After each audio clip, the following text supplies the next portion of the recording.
히브리서는 로마 정부의 박해와 유대교 당국의 회유책으로 인해 많은 히브리 성도들이 믿음을 잃고 교회를 떠나는 상황에서 히브리 성도들을 주 예수 그리스도로 말미암아 하나님께서 베푸신 은혜 위에 굳게 세우기 위해 기록된 성경입니다. 지난주 본문 말씀은 출애굽한 이스라엘 백성들이 하나님이 약속하신 가나안 안식의 땅에 들어가지 못했던 역사를 회고하면서 성도들이 하나님께서 주 예수 그리스도를 통하여 약속하신 참되고 영원한 안식에 들어가려면 어떻게 해야 하는지를 세 가지로 표현하였습니다. 첫째, 예수를 깊이 생각하라. 둘째, 예수 그리스도를 통해 하나님께서 베푸신 은혜의 가치를 알라. 셋째, 그 은혜를 끝까지 붙들어야 한다고 했습니다. 오늘 본문 말씀은 두 가지 구면을 덧붙입니다. 첫째, 듣는 자가 들은 바 말씀을 믿음과 결부시켜야 한다는 것입니다.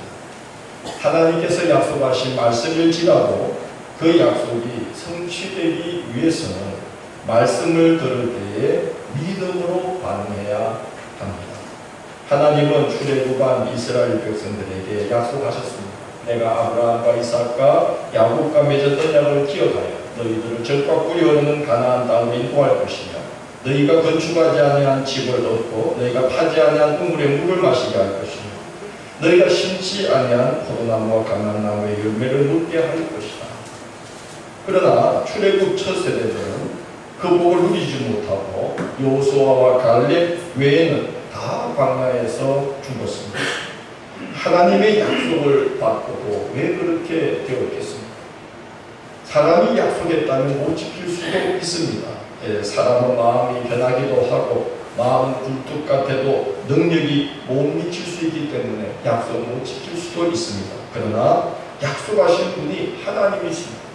하나님은 우주 만물을 홀로 주관하시고 높이기도 하시고 낮추기도 하시며 살리기도 하시고 죽이기도 하시는 만왕의 왕 만주의 주가 되시고 한 번 내뱉던 말씀을 절대로 시근치 아니하시고 실수가 없으신 신실하신 분이십니다. 그런 분이 가나안 안식의 땅을 약속하셨는데 그 약속이 성취되는 것을 보지 못한 채 두 사람 외에는 출애굽 첫 세대들이 모두 광야에서 생을 마감했습니다. 그 이유가 무엇이겠습니까? 오늘 본문 히브리서 4장 2절은 이렇게 증가합니다. 들은 바 그 말씀이 그들에게 유익하지 못한 것은 듣는 자가 믿음과 결부시키지 아니함이라고 말하고 있습니다. 하나님이 약속을 하셨을지라도 그 약속의 말씀을 우리가 들을 때에 그것을 반드시 무엇과 결부시켜야 한다는 것이죠? 믿음으로 결부시켜야 합니다. 믿음으로 결부시킬 때 순종하게 되는 것입니다. 들은 것을 믿음과 결부시키는 것은 마음으로 동의하거나 머리로 인정하는 것과는 차원이 다릅니다. 들은 바 말씀을 믿음과 결부시키는 자에게서 나타나는 대표적인 모습이 순종입니다.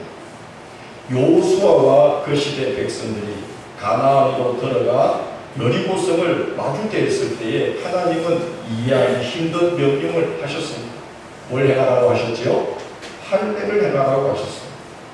가나안 족속들이 연합군을 형성하여 호시탐탐 엿보고 있는 상황에서 할례를 행했다가는 적군이 침략하면 몰살당할 수밖에 없습니다.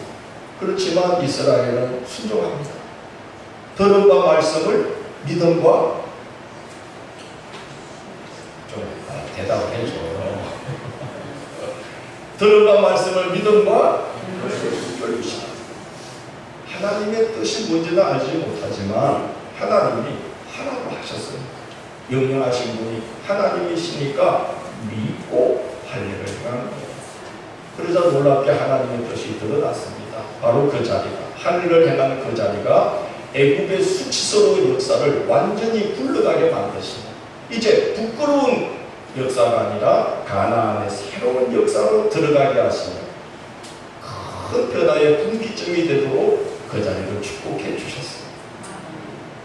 하나님께서 여리고성을 진멸하여 천예물로 바치라 하실 때에도 탈취한 말의 힘줄을 끊고 병거를 불살랐습니다. 지금 전쟁을 해야 되는데 무기가 더 많이 필요한 상황이지만 순종합니다. 왜 그렇습니까? 들은 바 말씀을 믿음과 시키기 때문에. 진멸하는 하나님의 뜻을 알 수 없지만 그렇게 순종함으로 하나님의 약속이 성취되는 지점까지 나아간 겁니다. 말씀에 순종하여 여리고를 첫 열매로 온전히 바치자 하나님은 가나안 땅 전부를 이스라엘에게 선물로 주셨습니다. 믿음과 결부시킬 때에 하나님의 온전한 뜻이 드러나게 된 것입니다. 믿음이 흔들릴 수밖에 없는 상황에서도 믿음과 결부시키며 순종에서 순종으로 나아가야 합니다. 왜냐하면 신앙의 여정은 결코 만만한 여정이 아니기 때문입니다. 만만한 여정이 아닙니다. 4장 6절을 한번 보십시다. 함께 읽어볼까요? 시작. 그러면 거기에 들어갈 자들이 남아있거니와 복음 전함을 먼저 받으러 순종하지 아니함으로 말미암아 들어가지 못하였으므로. 출애굽 첫 세대들이 가나안 안식의 땅에 대한 복된 약속의 말씀, 복음을 듣고도 가나안 안식의 땅에 들어가지 못한 이유가 순종하지 못했기 때문이라는 말씀입니다. 가나안 안식의 땅에 들어가기 직전까지 사탄이 바알 부올에서 실험한 사건을 우리가 지난 주일에 말씀 나눴습니다. 어떤 상황에서도 믿음과 결부시키며 순종에서 순종으로 이어지는 이 지난한 믿음의 걸음을 내딛지 않으면 하나님의 약속이 성취되는 것을 볼 수 없을 수가 있다는 것입니다. 4장 11절을 한번 봅시다. 네, 함께 읽습니다. 그러므로 우리가 저 안식에 들어가기를 힘쓸지니 이는 누구든지 저 순종하지 아니하는 본에 빠지지 않게 하려. 지금 계속 반복되는 단어가 뭐죠?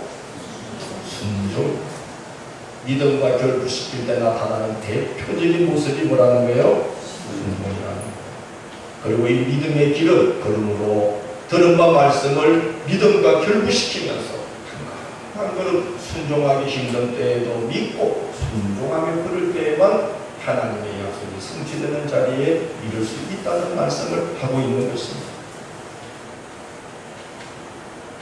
그때로부터 천년이 지난 지금 초대교회의 성도들이 처한 상황도 광야 이스라엘 백성이 처했던 상황과 조금도 다를 바가 없다는 말씀이죠. 교회가 소망의 확신과 자랑을 부여잡고 출발하여 세상으로부터 칭찬받으며 믿는 자들의 수가 날마다 더해가는데 불과 40년이 지난 사이에 교회의 상황이 달라져 버렸습니다. 로마 정부의 박해가 있었습니다. 유대교 당국은 회유책을 썼습니다. 히브리인 성도들은 믿음이 흔들렸습니다. 유대교로 되돌아가는 자들이 속출하고 있었습니다. 소망의 확신과 자랑을 부여잡고 함께 믿음의 길을 걸어왔던 동료 성도들이 믿음을 잃고 교회를 떠나는 이민들이 속출하는 상황에 처하게 되었습니다. 남아있는 성도들은 소망의 확신과 자랑은 고사하고 소망이 희미해지고 그리스도인인 것이 더 이상 자랑이 되지 못하는 상황에 처하여서 지쳐 있었습니다. 얼마나 힘들겠습니까?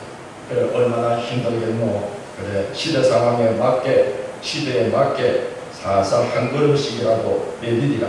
그래, 자기 믿음이라도 지키고 교회에 남아있기만 해도 대단한 일 하는 거다. 그렇게 위로할 만도 한데 히브리서는 그렇게 말하지 않습니다. 4장 11절은 뭐라고 말합니까? 상황이 그러하므로 우리는 저 안식에 들어가기를 더 힘써야 합니다. 출애굽 첫 세대들은 순종하지 아니함으로 가나안 안식의 약속을 놓쳐버렸습니다. 우리는 그 오류를 반복하지 않도록 들은 바 복음의 말씀에 자신을 믿음으로 결부시키는 노력, 순종을 멈추지 말아야 합니다. 라고 오히려 권고하고 있습니다. 왜 그렇습니까? 하나님은 택하신 자의 여정을, 사용하시기로 작정하는 자의 신앙 여정을 믿음과 결부시키지 않고는 한 걸음도 내딛기 힘든 그러한 길로 밀어 넣으시기 때문입니다. 지난 주일에 나눈 말씀 히브리서 3장 6절은 우리가 소망의 확신과 자랑을 끝까지 굳게 잡고 있으면 우리는 그의 집이라고 말씀하셨는데, 그러나 이제 지금 교회는 소망의 확신이 확실해지기는커녕 시간이 갈수록 소망이 희미해지고 교회의 지체로 살아가는 것이 자랑이 아니라 부끄러움이 되는 현실에 처했습니다.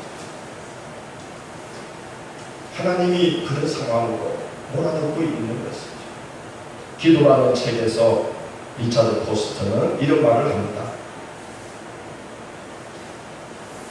기도의 여정 중에 하나님께서 마치 우리에게서 몸을 돌리고 계신 것처럼 하나님의 부재를 경험하게 하실 때가 있다. 하나님께서 당신의 존재하심보다는 부재하심을 느끼게 되는 상황으로 우리를 밀어넣으시는 것은 우리 스스로 하나님에 대해 잘 짜맞춰 놓은 생각들을 부수기 위함. 겸손히, 조용히, 그리고 확고하게 삶의 통제권을 하나님께 이양해야만 하나님을 만날 수 있기 때문이다. 이게 말합니다. 하나님께서 우리를 기도로 살아가지만 하나님의 존재보다도 하나님이 안 계신 것 같은, 부자인 것 같은 상황으로 우리를 계속 몰아넣으시는 이유는 우리가 생각하고 있던 것들을 깨뜨리기 위함이라는 거예요. 아마 하나님은 이럴 거야. 내가 이렇게 하면 이렇게 될 거야. 그렇게 딱 잡아놓다 놓았던 생각들 하나님 부수어서 우리가 이제 겸손히 또 조용히 그리고 확고하게 삶의 통제권을 하나님께 이양하는 그런 진정한 믿음의 사람이 되게 하려고 하나님은 우리를 그렇게 광야로 밀어 넣으신다는 거예요. 하나님이 부재하신 것 같은 상황으로 우리 하나님의 백성들을 몰아넣을 때가 있다는 것입니다. 해마다 성경을 통독하다 보면 예전에 눈에 띄지 않던 구절들이 눈에 들어올 때가 있습니다. 참 신기해요. 그렇죠? 저는 상님을 20년째 긋고 있잖아요. 근데 지난 주일에도 20년 동안 그러면서 못 본 모습을 보았어요.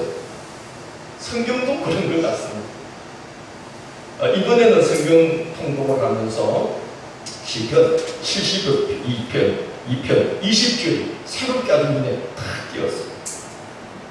시편은 모두 5분으로 되어 있습니다. 그런데 72편 20절로 시편 제2번이 끝났는데 그 72편 20절에 무슨 말씀이 기록되어 있습니까? 모르시는 게 당연하죠. 저도 이 세미나 가서 강사 목사님이 몇 장 몇 절에 뭐가 있습니까? 그러면 목사님들인데 저부터 고개 막 숙여요. 눈 마주치면 큰일 나죠. 72편 20절에 이런 말씀이 기록되어 있죠. 이새의 아들 다윗의 기도가 끝납니다.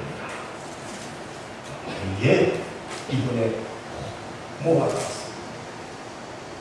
1편, 2편, 1권, 2권 다윗의 기도가 계속 시편으로 이어지고 이새의 아들 다윗의 기도가 끝납니다. 그리고 3권, 4권, 5권에 다윗의 기도가 또 구구절절하게 이어지는 거예요. 여러분, 다윗이야말로 하나님의 존재하심보다는 하나님의 부재를 누구보다 절감할 수밖에 없는 그런 세월을 10수년을 그는 감당합니다. 기름 부어 왕으로 세움 받았지만 그 일이 성취되기까지는 다윗은 10수년을 날마다 기도로서 자신을 하나님께 믿음으로 결부시키지 않고서 단 하루도 견딜 수 없는 너무나 힘든 세월을 지내고 있는 것입니다. 그래서 그렇게 다윗은 하나님의 부재를 강하게 느낄 수밖에 없는 그런 고난의 현실 속에 날마다 기도로서 자신을 하나님과 믿음으로 결부시키는 간절한 기도를 드리면서 그 세월을 이겨낼 수밖에 없었던 것이죠.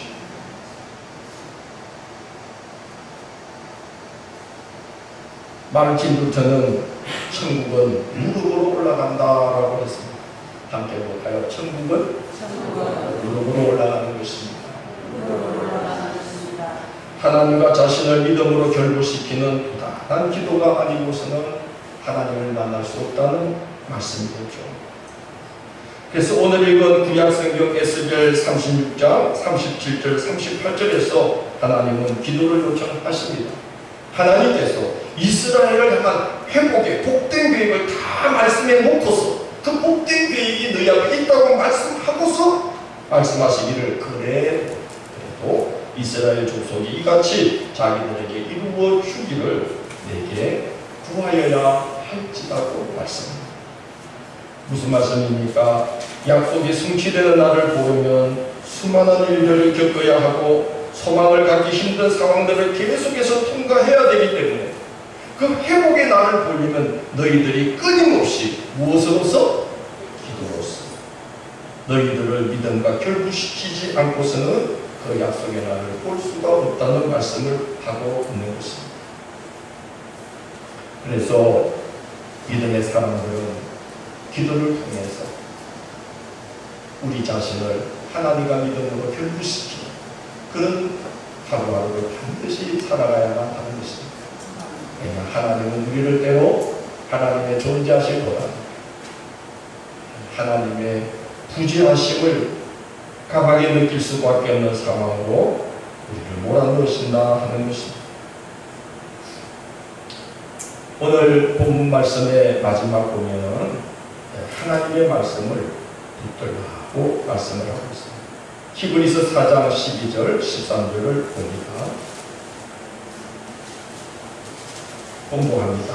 하나님의 말씀은 살아있고 활력이 있어 좌우의 말씀 어떤 공부라도 얘기하여 공과 영과 이 관절과 구슬을 찔러 쪼개기까지 하며 또 마음의 생각과 뜻을 판단하나니 지으신 것이 하나도 그 앞에 나타나지 않음이 없고 우리의 결산을 받으실 때에 눈앞에 만물이 얼굴벗은 것 같이 드러나느냐.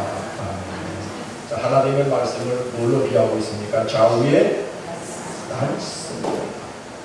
근데 이스라엘 백성들은 칼을 쓸 때 좌우의 날이선 금을 쓰지 않는다고 해요. 그러니까 한쪽만 날이 쓰였죠. 여러분 부엌에서 여러분 이렇게 요리할 때 쓰는 칼 어떤 칼이죠? 좌우의 날쓴금입니까? 그러면 좀 이상할 것 같아요. 그죠? 위쪽으로는 뭘 하지? 한쪽으로 다 날이 있죠. 여러분 군인들이 전쟁할 때도 보면 대체로 한쪽에 날이 있습니다. 좌우의 날성들은 그러면 유대인들은 이 히브리서를 읽었던 히브리 성도들은 대부분 오르는 장면이 딱 있다. 뭘까요? 제사장들이 자기들이 제사를 드리러 재물이든 짐승을 가지고 가면 그 재물을 하나님 앞에 각을 떠서 하나님 앞에 바칠 만한 재물로 만들 때에 바로 이 제사장들이 사용하던 금이 어떤 금이에요? 좌우의 날성금이다. 제사장들은 좌우의 날성금을 사용해서 짐승의 각을 잘 떠서 제단에 올렸습니다. 재물을 예물로 바치던 자를 대변하고 대신합니다. 그래서 짐승에게 손을 얹어 자기 죄를 그 짐승에게 전가한 후에 들이받던 불을 잘라내고 마음대로 다니던 그 네 발을 다 잘라내고 더러운 내장을 다 긁어내고 금지를 벗겨서 그 고기를 각을 다 떠서 처음 모습은 온데간데 없어지도록 단정하게 만들어서 하나님의 제단에 딱 올립니다. 그래서 이 재물, 프라우스라는 이 말이 이 온유를 뜻하는 프라우스와 같은 단어를 쓰고 있어요. 재물처럼 딱 받쳐진 그런 것이죠. 제사장들은 능숙한 솜씨로 양날 가진 금을 사용해서 짐승을 하나님께 드려지기에 합당한 제물로 다시 빚어냅니다. 오늘 히브리서 기자가 하고 있는 말씀은 그겁니다. 하나님의 말씀이 그와 같은 능력이 있다는 거죠. 그보다 더 강력하고 좌우의 날선 그 금보다 더 강력하고 예리한 양날을 가진 금이 되어서 우리의 심령을 각을 떠서 하나님께 드려지기에 합당한 자로 하나님의 말씀은 우리를 세워주신다는 겁니다. 그러므로 우리가 이 말씀을 항상 읽고 또 이 말씀을 볼 때에도 그냥 보고 들을 것이 아니라 항상 보고 들은 그 말씀을 무엇과 결부시키는 믿음으로 결부시키는 마음으로 말씀을 읽어야 합니다. 진지하게 읽어야 합니다. 교회와 우리 그리스도인들이 가장 집중하고 힘을 쏟아야 하는 부분은 기도와 말씀입니다. 사실 교회는 함께 모여 신령과 진정으로 예배드리고 함께 말씀 나누고 함께 기도하기만 해도 하나님께서 자기를 나타내 주셔서 이 시대에 우리가 감당해야 할 소명 앞에 우리를 세워주신다고 합니다. 올 4월에 서울 용산구에 한 교회가 개척되었습니다. 요즘은 교회도 수없이 개척되고 또 교회가 수없이 문을 닫고 그러던 시기인데 이 한 교회가 개척됐는데 지금 그 교회가 굉장히 인물이 집중되고 있어요. 담임 목사인 이정훈 목사님은 동국대 불교 철학과를 졸업을 하고 한때 출가까지 했는데 기독교를 공격하기 위해서 종교개혁 부분을 연구하다가 그만 기독교로 개종하고 목회자가 된 분입니다. 그 목회를 하기 전에 PLI라는 연구소를 세웠어요. 뭐냐면 Practical Leadership Institute, 말하자면 이제 교회의 실천적 리더십 연구소 뭐 그런 거지. 그런 걸 세우셨는데 이제 올 4월에 교회를 세우신 거예요. PL 교회, Practical Leadership Church라고 이제 세우셨습니다. 그 목사님은 지금도 삭발을 한 채 다니셔. 아마 이유를 알 것 같은 거죠. 내가 옛날에는 지금은 목회를 하고 있다. 이걸 이제 전하시고 스님들하고 이게 제가 공을 차봤는데 이 무리를 미신 게 굉장히 강한 힘이 있어요. 삭발 투쟁을 하시니까 뭐 그냥 목사님들이 9대2를 줬어요. 9대2. 실상사 스님들하고 찾거든요. 실상사에 그때 작은 학교라고 있었어요. 거기 이제 대학원 과정에 스님들하고 우리 진주지방 목사님들하고 공을 찼는데 4쿼터를 찼어요. 근데 2쿼터까지는 우리가 2대0으로 이겼는데 3쿼터부터 스님들이 산을 오르내리니까 그리고 전부 다 이렇게 삭발하고 투쟁을 하시니까 이길 수가 없어. 그래가지고 남원 시청에서 왔거든요. 기자들이 시청 기자들이 왔어요. 시청소로. 왜냐하면은 스님들이 뭐 목사님들하고 공을 찼다니까 야 이게 대단하다 해서 왔는데 내가 기자를 불렀어. 그때 제가 이제 감리교 지방 대표할 때 불러서 이거 내일 기사 내지 마십시오. 목사들이 9대1로 지면 연관이 더 약한 걸 모르니까 내지 마세요. 여담입니다. 지금도 이정우 목사님은 머리를 밀고 다니십니다. 감정을 가정받거든요. 근데 중요한 건 그 PL 교회, 프랙티컬 리더십 처치, 그 PL 교회는 목요일에 이제 주간 예배를 드리고 주일날 오전으로 딱 2번의 예배를 드리는데 주간 예배 때는 사도행전을 강의하십니다. 사도행전. 교회가 어떻게 시작되었는지, 교회는 무엇인지. 그리고 주일과 주일 오후는 똑같이 강의 설교를 하시는데 요한계시록. 교회는 말세에 어떻게 시험을 이기며 승리해 가야 하는지. 그 요한계시록에 나와 있으니까 그거를 강의하는데 아무 프로그램이 없다고 해요. 그런데 놀랍게도 그 교회 개척을 한 지 지금 몇 개월 안 됐는데 상당히 많은 수의 교인들이 그 교회로 찾아오고 있는데 대부분 청년과 젊은 층들이 모여들고 있다고. 이거 상당히 시사하는 바가 큽니다. 여러분 요즘 시대를 가리켜서 현대 후기 탈종교화의 시대, 세속주의 시대라고 합니다. 종교 인구가 점점 줄어듭니다. 통계에 의하면 종교를 가진 인구가 지금 어른들 세대는 67%, 비종교인이 22%, 기타가 1%인데 청년층을 조사하면 완전히 거꾸로예요. 비종교인이 78%에 달하고 있다고. 그러니까 앞으로 한 세대만 지나면 급속도로 탈종교화의 시대로 우리 시대가 이제 가고 있다는 거죠. 그래서 올해 불교계는 굉장히 발빠르게 대처를 해서 부산에서 불교 박람회를 열었어요. 내가 그 장면들을 이렇게 봤어요. 불교는 어떻게 탈종교화 시대를 대처하나 살펴보니까 야, 나 부처님도 그렇게 예쁘게 생긴 부처상들은 처음 봤어요. 어쩜 그렇게 예쁘게 만들고 친근하게 만들고 보통들 절에 가면 4천문 지나가야 되잖아요. 4천문 딱 들어가면 막 그래가지고 막 얼마나 겁을 나게 만드는데 겁을 먹고 일단 절간 마당으로 탁 들어가게 하잖아요. 근데 그거 아주 예쁘게 만들어서 열쇠고리로 하고 친근하게 그렇게 해가지고 또 사찰 음식도 한쪽에서 하고 한쪽에서는 선인들이 전문 접다 뭐 그걸 하면서 그 불교의 그 사상이 현대인들의 정신세계에 매우 합리적이고 유용한 도구가 될 수 있음을 보여주려고 막 애를 쓰고 있는 모습을 봤습니다.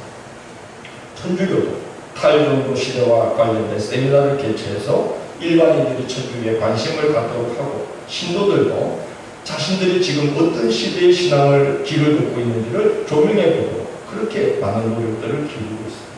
이런 노력들이 기독교에서도 필요하다고 합니다. 그런데 중요한 것은 이상하게도 기독교 신앙의 본류를 찾으려고 진지하게 노력하고 있는 이런 교회로 사람들이 관심을 가지고 모여들고 있다 하는 것입니다. 저는 참으로 다행스러운 일이라고 생각합니다.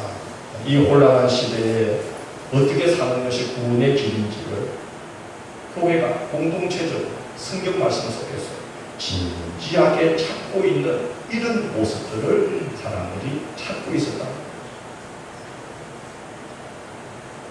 말씀에 자신을 대입시켜서 오늘 본문의 표현을 빌자면 들음과 말씀을 믿음과 결부시키면서 살기 위해서 성경에서 답을 찾기 위해 그렇게 진지한 노력을 하는 신앙 공동체를 오늘날 젊은 기독교인들이 목말라하고 있다.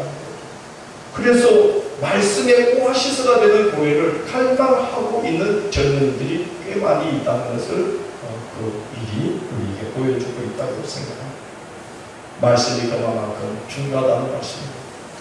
하나님의 말씀으로 우리의 심령을 좌우의 날선 끈과 같이 우리의 심령을 조명해서 우리가 하나님 앞에 세우는 것이 말씀입니다. 우리가 나중에 주님 앞에 섰을 때 땅을 치고 후회하는 일이 없도록 말씀 가운데서 길을 찾고 말씀으로 지금 나의 걸음을 점검하고 부당한 기도로서 나의 삶의 통제권을 주님께 내어드리면서 그분의 인도하심을 따라 살아가는 교회가 되어야 합니다. 한두 분의 노력도 중요하지만 교회가 그 피해 교회가 사람들이 관심을 갖는 이유는 그 교회가 공동체적으로 그렇게 진지하게 신앙의 길을 모색하고 있는 것이 많은 사람들에게 그런 공감과 희망을 불러일으키고 있다는 생각이 듭니다. 여러분 우리도 광야 시대의 이스라엘과 똑같은 상황입니다. 여러분 광야 길이 그렇지 않습니까? 광야 길은 어디에도 그 하나님의 존재를 느낄 수 있는 길이 아니에요. 뭐 응원해주는 그러한 일들이 있는 광야가 아닙니다. 초대교회 오늘 히브리인 성도들도 같은 상황입니다. 상주부에 시달리고 있지 않았습니까? 로마의 박해, 유대교 당국의 회유체, 그리고 함께 신앙생활했던 동료 성도들이 막 믿음을 얻어서 떠나가고 소망이 희미해지고 그리스도인인 것이 더 이상 자랑이 아닌 시대를 그들은 걸어가야 했어요. 지금 우리도 마찬가지인 것입니다. 이런 시대에 우리가 이 세대에 홀로 떠밀려가지 않으려고 우리는 들음과 말씀을 믿음과 결부시키기 위해서 기도로 하나님과 우리 자신을 믿음으로 결부시키고 하나님의 말씀 속에서 우리가 어떻게 인생길을 걸어가야 되는지 말씀 속에서 우리가 공동체적으로 진지하게 길을 찾으면서 가는 그런 신앙 공동체로 우리가 세워져야 된다고 생각합니다. 한 주간 우리에게 주신 그 귀한 기회의 날들 이렇게 말씀과 기도가 믿음으로 우리 자신을 하나님과 계속 결부시키면서 살아가시는 그런 귀한 하루하루가 되시길 주의 이름으로 축원합니다.